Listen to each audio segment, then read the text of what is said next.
Hey everybody, Jason Burmis here, and I've got another globalism video for you.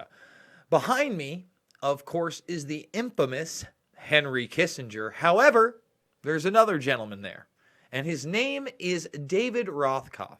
Now, if you are unfamiliar with Mr. Rothkopf, he is a disciple, a protege, if you will, of Henry Kissinger and his school of political thinking. Foreign policy, CFR, writes for the Washington Post, Carnegie Endowment for International Peace, and the author of many books, one of which is called Superclass. Now, Superclass is a very, very interesting read because in it, he does talk about this group of power elites that are calling the shots and making decisions. Now, all but amongst chaos and in a positive light. Now, this book is sometimes quoted, for really revealing that the power structure and things like the Bilderberg Group are indeed real. Now, I came across this clip again, been doing some research on Bilderberg, of course, done some films with that in it, Invisible Empire and Shade the Motion Picture come to mind, a lot of work there. But I came across this from about 4.5 years ago, where he's talking about a new book he's putting out. And a caller calls him up and gives him quite the confrontation. And I think that this caller actually does a damn good job of kind of breaking down an essential question about globalization and the quote-unquote New World Order. Because I'm sorry, folks, the idea that is just a conspiracy theory, well, maybe in some people's construed mindsets of how they think it runs. But the idea of globalism, of a one-world government, of a one-world religion, of a one-world society is very, very real and has been promoted many, many times in many, many forms. And incrementalism is the key here. So Rothkopf is on this show promoting his book, and he gets a really great question. So we're going to go right to that question now. Good morning. Morning. Go ahead with your question or comment. I have a question and a brief follow-up, if I may. Mr. Rothkopf, I've been wanting to speak to you since 2008 when your book Superclass came out, in which you described how a world of 6 billion people is effectively controlled or governed by about 6,000 superclass, or a power elite, if you will. And as a protege of Henry Kissinger, he's on CNBC and Charlie Rose always talking about this. Let's just stop it there. You see, he already knows where it's going with this. He's already laughing, and he's like, oh, I know where this is going. And he's bringing up a bunch of the clips of Henry Kissinger throughout the years talking about a quote-unquote New World Order. So, in a very pointed manner, I think this guy does a great job of asking Rothkopf of what he would define that New World Order is. And by the way, I think he's telling a lot of truth here, but he's also spinning some things.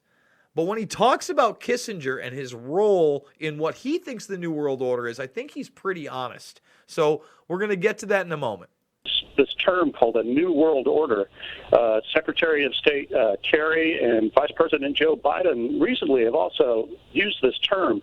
What I'd like to ask you is, how would you define this thing that's called a New World Order, and how close are you to achieving this? And then a brief follow-up after Mr. Rothkopf answers, if I may. Now, let's stop.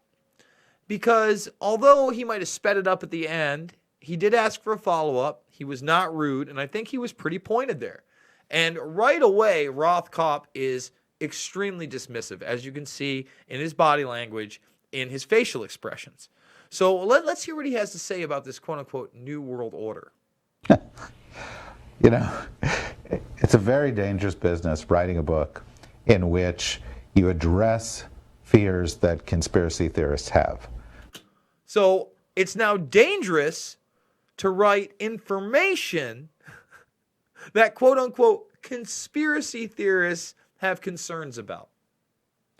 I would say a lot of the things quote-unquote conspiracy theorists have concerns about have to do with very important issues like wars for profit, like freedom of speech, like false flag operations, like global economic corruption.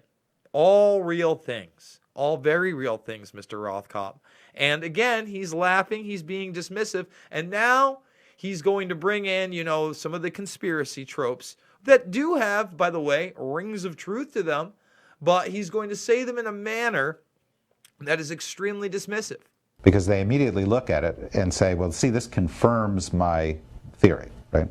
But when I wrote Superclass, while I acknowledged that wealth is hugely disproportionately allocated in our society and globally, and this leads to a huge disproportionate allocation of power, the reality is that those few who have the most power, they're not working in some coordinated way. There's no sort of backroom committee. It's not sort of the Rothschilds plus the Illuminati plus the World Jewish Conspiracy sort of cooking up what happens in the world. So let's stop it there. So did you notice how we kind of took three large, tropes? Yes, the Rothschilds are indeed powerful, but unless you point to specific instances in their financial records, in the Balfour Declaration, for instance, in the creation of Israel, well, then you're largely brushed aside. When you talk about, for instance, the Illuminati, it's a historic organization. Whether or not it exists today is almost irrelevant, because he just kind of said, well, they're not coordinating with one another, but they are through these organizations like the Council on Foreign Relations, like the Trilateral Commission, okay, like the Carnegie Endowment Fund. And there's many more out there. We talked about Rhodes Scholars in the past, and I just did a video. I did not know about this organization, but boy, talk about the who's who, the Schwarzman Scholarship Fund that's now linking China and the United States even more together. And that's why this is going to get important. Because what Rothkopf's going to reveal is his vision of what Henry Kissinger saw in a New World Order, were the world superpowers being the United States and China. And remember, this is about 5 years ago. And we know that David Rockefeller, Kissinger, and Nixon specifically did an enormous amount of work to bring China into the mainstream, to westernize them, to work with them financially. And now look at them. They really are a global superpower. And we're going to get into why that's important, because if you look at the Chinese model and the United States model, they keep coming closer and closer to what they are. And that's not a good thing, especially when you look at China's society in censorship and surveillance and social credit scores, much of which I've covered on We Are Change in the backup channel, News for a Change. Go check it out. Let's continue. Because if it was, the world would be a different place. Listen, because if it was, let's go back a little bit. Now, first, I want to play this again, because he scoffs at the idea of the Rothschilds, the Illuminati, a quote-unquote Jewish world conspiracy. But then he says if they were in power, the world would be a very different place. Now, I'm not saying that any of that is true, but I am saying that there is an elite class that does pull the strings behind the scenes.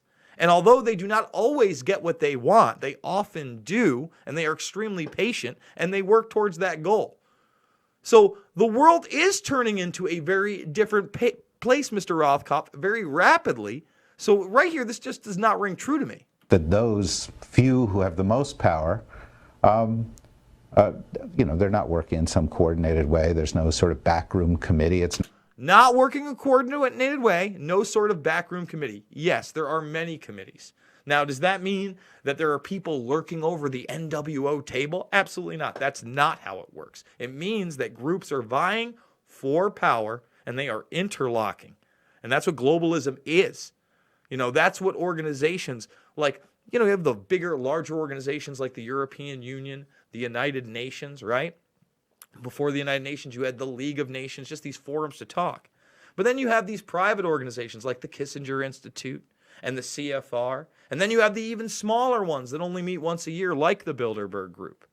And of course, you can talk about the World Economic Forum, Davos. All that is a very big reality. That is the current power structure. Do some of them collude together? Yes. Do some of them coordinate together? Yes. So now again, he brings up the tropes, and then he says if the tropes were really in power, it'd be a very different world. Not sort of the Rothschilds plus the Illuminati plus the world Jewish conspiracy sort of cooking up what happens in the world. Because if it was, the world would be a different place. There is no new world order in the sense of some organized progress towards a goal. In fact, if you... Now, there's another place where I would completely disagree with him. Organized progress towards a goal is exactly what this is, and exactly what David Rockefeller was quoted in his own biography talking about, working towards a one world government, a more harmonious state.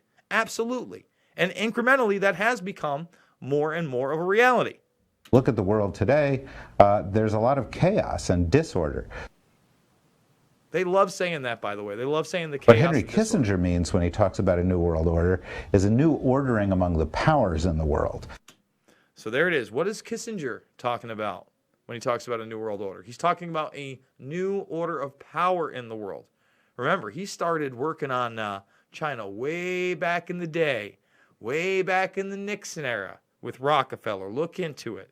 I mean, in fact, I have a little bit of that in my film Invisible Empire. That the United States is now joined by China as the great powers of this age, that there are emerging regional powers, that the Europeans have been weakened by their inability to have a coherent foreign policy. And by... Let's stop that. So the Europeans have been weakened, but the two world powers are China and the United States. And that's why our technology firms work hand in hand. That's why it's not a really big deal. Yes, we're at odds with them sometimes. You know, they've aligned with Russia on many, many different issues, depending on the region, depending on the financing. That's a reality. But in large part, they're not going anywhere. And when you look at, for instance, we just did a video how PUBG, Player Unknown Battlegrounds, had 8 million users in China, but they refused to allow it to be monetized on the phone. Why? Because it didn't measure up to state approval. So what did they do? The state stepped in. They reskinned the game to Game of Peace, and they just updated everybody and monetized it. And now these people can make money because it's state approved and there's no more blood. And when you kill an enemy, they wave to you and hi, and they give you a loot box, and it's nice and sanitized. Because that's what we need. We need a sanitized surveillance state society. And that's what frightens me about guys like Rothkopf that can just sit up here and blatantly spin and lie to your face while telling you a lot of the truth. Yeah, Kissinger, China, New World Order, yeah, that was all brought up together. Economic problems below, and that we, as we sort of look at how to make our way in the world as the United States, need to find a way to manage these power relationships that countries have done in the past in order to achieve our national interest. And again, that's where I would disagree. It's not our national interest. Now, is it a problem that so much wealth is concentrated in the hands of so few people, that hundreds or thousands of people have wealth equivalent to that of the bottom, half of the population of the earth? Of course it's a problem. It's a gigantic problem. It's a social failure. It's an economic failure. But it's also a failure of you to talk about those are the interests that are served under this system. It's not the national interests of the United States. No. It is the interests of the billionaires and trillionaires out there. And that's what you're not saying, Rothkopf. You're saying, oh, we have this disparity. It's so horrible. Yet, you're at the Carnegie Institute. Okay, who do you think's paying for this? It's the millionaires, the billionaires, the trillionaires of the world. The millionaires are just like, they're almost nothing. They're like not even captains in the mob at this point. You know, they're low rung. They're runners. You know, you got to get up there. I mean, even Trump level, I wouldn't even say Trump's a big boy. Trump's lower rung. You know, he's not high level. He's not a money changer. He's not a guy that's like, yeah, you know what? Let's do the special drawing rights for the IMF, and we won't actually have any money anymore. We'll just have zeros and ones in a computer, and that'll be good enough. That'll be good enough. Let's continue. It's a political failure. It's something that needs to be addressed. But I think if we're going to have an intelligent conversation, we have to be able to view inequality, view disproportionate allocation of power, and start addressing the root causes of that without You know what a root cause of that is, by the way? How about royalty? getting into the kind of cloud cuckoo land conspiracy theories that are comforting but completely wrong. The cloud cuckoo land conspiracies that are comforting. Yeah, I'm really comforted by the work I've done on the lies we've been told to get into war, to globalize, to continue the war on quote-unquote terror in the Middle East, bring it to AFRICOM, to have people like Bolton in the administration tell me that this is my hemisphere. Oh, by my, it's the United States' hemisphere, and that's why we should be able to do what we want in Venezuela. Oh, come on. Give me a break. Now, what I do love here, guys, is they do let this guy return fire. And he returns fire pretty hardcore, and God bless him for it. Frank, can I get a quick follow-up from you so I can get some other voices in? Yes, please. Mr. Rothkopf, thank you for that. And I'd like to give you my definition of that term. It's a transhumanist, neo-feudalistic, dehumanizing system of control. And you, the Rothschilds, the Rockefellers, Mr. Kissinger, you're not going to get your new world order. Okay, Frank, I think we know where you're going with. I got to tell you, I enjoyed that because, say what you will, but what are they promoting out there? When he talks about transhumanism, what are they saying? Oh, you're going to be able to upload your consciousness and live forever. This is a reality. They push the singularity. They push the fact that, we're going to merge with machines. When we talk about neo-feudalistic, again, push to a higher society, control. What do you think that social credit score is in China? And that's in beta testing globally. Once they have it in that entire country and then it moves westward, what are we going to do to stop it? We already know we're tracked, traced, and databased through every digital communication we have. And we already know that ACR, or automated content recognition software, is on all our smart devices and our magic little boxes that we carry around with us everywhere. And that's the truth of the matter. Guys, if you like this video and you're not subscribed, what are you waiting for? Please, please, please, please, please hit that subscribe button. Share this stuff on social media. Make sure to ring that bell, that notification bell, so you can come live with me. I try to check the chat room when I can. I totally appreciate the super chats, guys. The super chats help so much. They help keep me alive and keep doing these videos late into the night. 1:44 a.m. right now where I am. And I'm going to keep doing these videos, guys. MK Ultra, geopolitics, globalism, false flag terror, military action. I'm going to get into all of it and more. If you got suggestions, make sure to hit me up in the comments. And once again, guys, thank you so much for watching. Check me out daily over at We Are Change and News for a Change.